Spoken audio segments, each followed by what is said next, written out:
Students, हम कर रहे हैं एडग्रेड अभ्यास पुस्तिका कक्षा 8वीं की और आज हम इसमें करेंगे हिंदी का अध्याय 2 करने वाले हैं। तो शुरू करते हैं और इसी प्रकार के और वीडियो देखने के लिए चैनल को सब्सक्राइब कीजिए। कक्षा 8वीं की हिंदी का पाठ 2 है आत्मविश्वास और इसके प्रश्न यहाँ दे रखे हैं और यह आपकी बुक के पेज नंबर 6 पर है। पेज नंबर 6 पर यह पाठ दे रखा है। तो सबसे पहले प्रश्न है अति लघुत्तरीय। इसमें पहला प्रश्न है आदमी किसके कारण खंडित हो जाता है। तो इसका उत्तर होगा आदमी दुविधा के कारण खंडित हो जाता है। दुविधा एकाग्रता को नष्ट कर देती है, आदमी की शक्ति को बांट देती है, आधा इधर और आधा उधर। दुविधा मतलब जब कोई निर्णय नहीं कर पाता व्यक्ति सही से कौन सा निर्णय करे, ऐसी स्थिति में दुविधा में फंस जाता है और ऐसी स्थिति में उसकी एकाग्रता नष्ट हो जाती है, आदमी की शक्ति बढ़ जाती है, आधी इधर आधी उधर और आदमी इसके कारण खंडित हो जाता है। इसके बाद जो प्रश्न नंबर दूसरा है खंदक खाइयो सामसिक पद में कौन सा समास है। तो यहाँ पे यह जो शब्द दे रखा खंदक खाइयो, इसमें समास कौन सा है बताना है। तो हमें पता ही है कि समास 6 प्रकार के होते हैं और उनमें से यहाँ कौन सा समास है। तो इसका उत्तर है खंदक खाइयो सामसिक पद में द्वंद्व समास है। द्वंद्व समास है यहाँ पर। इसके बाद प्रश्न नंबर तीसरा है मनुष्य के आत्मविश्वासहीन होने का क्या कारण है। आत्मविश्वासहीन मतलब जब उसमें आत्मविश्वास ही नहीं होता है तो ऐसा होने का कारण क्या है। तो इसका उत्तर है मनुष्य के आत्मविश्वासहीन होने का कारण अपनी क्षमता और सफलता में विश्वास ना होना है। जब उसे अपनी क्षमता पर ही विश्वास नहीं होता है, जब उसे भरोसा नहीं होगा कि वह सफल हो जाएगा, तो वह मनुष्य कैसा हो जाता है, आत्मविश्वासहीन। भय, शंका और अधैर्य मनुष्य को आत्मविश्वासहीन बना देते हैं। यदि व्यक्ति के मन में भय है, किसी प्रकार की शंका और वह धीरज नहीं रख सकता, धैर्य नहीं रख सकता है, तो ऐसा मनुष्य जो है आत्मविश्वासहीन बन जाता है। इसके बाद जो लघुत्तरीय प्रश्न है प्रश्न नंबर चौथा, विरोधी को हम शक्तिशाली क्यों मान लेते हैं। तो इसका उत्तर है हम अपनी आत्महीनता से, कायरता से, कुसंस्कार से, आत्मविश्वास की कमी से विरोधी का और अपना बल तोले बिना ही उसे अपने से शक्तिशाली मान लेते हैं। हम पहले से ही अपने आप में विश्वास कर लेते हैं कि सामने वाला व्यक्ति हमसे अधिक शक्तिशाली है, हमारा विरोधी हमसे अधिक शक्तिशाली है। हम अपने आप में आत्मविश्वासहीन हो जाते हैं, हमें डर की भावना आ जाती है। तो ऐसी स्थिति में हम विरोधी को अपने से भी अधिक शक्तिशाली मान लेते हैं। तो हम अपनी आत्महीनता से, कायरता से, कुसंस्कार से, आत्मविश्वास की कमी से विरोधी का और अपना बल तोले बिना ही उसे अपने से शक्तिशाली मान लेते हैं। बाद अगला प्रश्न नंबर 5वां है सफलता की, विजय की, उन्नति की कुंजी तो अविचल श्रद्धा ही है। इस वाक्य का भाव स्पष्ट कीजिए। तो इसका उत्तर है सफलता की, विजय की, उन्नति की कुंजी तो अविचल श्रद्धा ही है।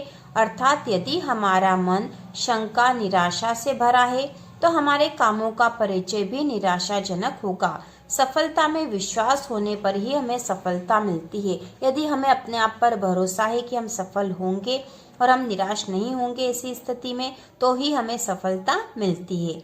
इसके बाद प्रश्न नंबर 6 है आत्मविश्वास पाठ के लेखक के मित्र के गुणों पर प्रकाश डालते हुए बताइए कि हमें इससे क्या शिक्षा लेनी चाहिए। तो यहाँ पे इस पाठ में एक लेखक ने अपने मित्र का एक उदाहरण दिया था, उसी के अनुसार हमें इसका उत्तर देना है। तो इसका उत्तर है आत्मविश्वास पाठ के लेखक के मित्र डर के कारण कुत्ते को भेड़िया समझ गए थे।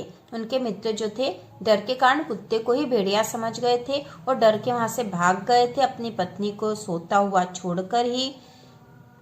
तो उनकी जो दुविधा थी उसका कारण था उनके मन में डर बैठ गया था और इस डर ने उन्हें आत्मविश्वासहीन कर दिया था। हमें कठिन परिस्थिति में भी आत्मविश्वास बनाए रखना चाहिए। ठीक है, आत्मविश्वास पाठ के लेखक के मित्र के गुणों पर प्रकाश डालते हुए बताइए कि हमें इससे क्या शिक्षा लेनी चाहिए। तो इसका उत्तर था कि आत्मविश्वास पाठ के लेखक के मित्र डर के कारण कुत्ते को भेड़िया समझ गए थे और इस डर ने उन्हें आत्मविश्वासहीन कर दिया था। हमें कठिन परिस्थिति में भी आत्मविश्वास बनाए रखना चाहिए। इसके बाद अगला जो प्रश्न है 7वां दीर्घ उत्तरीय प्रश्न है और प्रश्न है आत्मविश्वास के बूते पर जीवन में सब कुछ करना संभव है। आत्मविश्वास पाठ के आधार पर किसी महान व्यक्तित्व का उदाहरण देते हुए उक्त कथन को स्पष्ट कीजिए।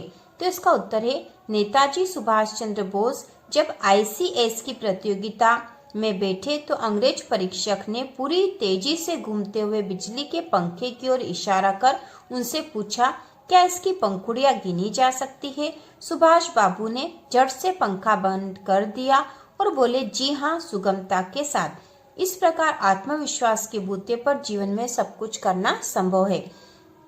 तो यहाँ पे उदाहरण देकर हमें बताना था उत्तर में, तो हमने यहाँ सुभाष चंद्र बोस का उदाहरण देकर बताया है पाठ के आधार पर कि आत्मविश्वास के आधार पर, आत्मविश्वास के बूते पर ही जीवन में सब कुछ करना संभव है। बात है मूल्यांकन 2 जो कि आपकी बुक के पेज नंबर 8 पर है। तो यहाँ पे दे रखा अति लघुत्तरीय प्रश्न नंबर 8वां, राम बाली के सामने आकर क्यों नहीं लड़े? तो इसका उत्तर है राम बाली के सामने आकर नहीं लड़े क्योंकि बाली को ऐसा वरदान प्राप्त था कि जो उसके सामने आता उसकी आधी ताकत उसमें आ जाती और वह उससे आसानी से हरा देता क्योंकि बाली को यह वरदान प्राप्त था कि जो भी उसके सामने उससे लड़ने आएगा उसकी आधी शक्ति उसे मिल जाएगी। तो ऐसी स्थिति में बाली उसे आसानी से हरा देता और इसलिए राम बाली के सामने आकर नहीं लड़े थे। इसके बाद अगला प्रश्न है लघुत्तरीय प्रश्न नंबर 9वां, सुभाष चंद्र बोस का प्रमुख चारित्रिक गुण क्या था? आत्मविश्वास पाठ के अनुसार कोई एक उदाहरण सहित लिखिए। तो इसका उत्तर है, सबसे पहले तो हमें बताना है सुभाष चंद्र बोस का प्रमुख चारित्रिक गुण क्या था। तो इसका उत्तर होगा सुभाष चंद्र बोस का प्रमुख चारित्रिक गुण आत्मविश्वास था। एक बार परीक्षक ने अपनी अंगूठी उनके पास रखकर पूछा, क्या इसमें से सुभाष चंद्र बोस पास हो सकता है? सुभाष बाबू ने अपने नाम का विजिटिंग कार्ड मोड़कर उसमें से पास करते हुए कहा, जी इस तरह। तो ये उदाहरण देकर हमने बता दिया है कि सुभाष चंद्र बोस में कितना आत्मविश्वास था। इसके बाद अगला प्रश्न 10वां है, दीर्घ उत्तरीय प्रश्न है। तो प्रश्न है, जो लोग हमेशा उतार की बात सोचते हैं वे उन लोगों की तरह है जो कूड़ा घरों के पास कुर्सी बिछाकर बैठ जाते हैं और शहर की गंदगी को गाली देते हैं। आत्मविश्वास पाठ के आधार पर इन पंक्तियों की व्याख्या कीजिए। तो इसका उत्तर है, जीवन में उतार भी है और चढ़ाव भी है, मतलब जीवन में असफलता भी है और सफलता भी है। जो लोग हमेशा उतार की ही बात सोचते हैं, मतलब असफलता की ही बात सोचते रहते हैं, उन्हें कभी सफलता नहीं मिलती। उन लोगों का मानसिक भाव सफलता के अनुकूल बनता ही नहीं। उनका मानसिक भाव ही ऐसा हो जाता है कि वह हमेशा निराश रहते हैं और असफल होते रहते हैं, क्योंकि सफलता की उन्नति की कुंजी तो अविचल श्रद्धा ही है। आत्मविश्वास और श्रद्धा भाव से ही सफलता प्राप्त होती है। तो इस प्रकार पाठ 2 भी पूरा हो चुका है और इसी प्रकार के और वीडियो देखने के लिए एडसेट अभ्यास पुस्तिका के बाकी विषय के लिए चैनल को सब्सक्राइब कीजिए।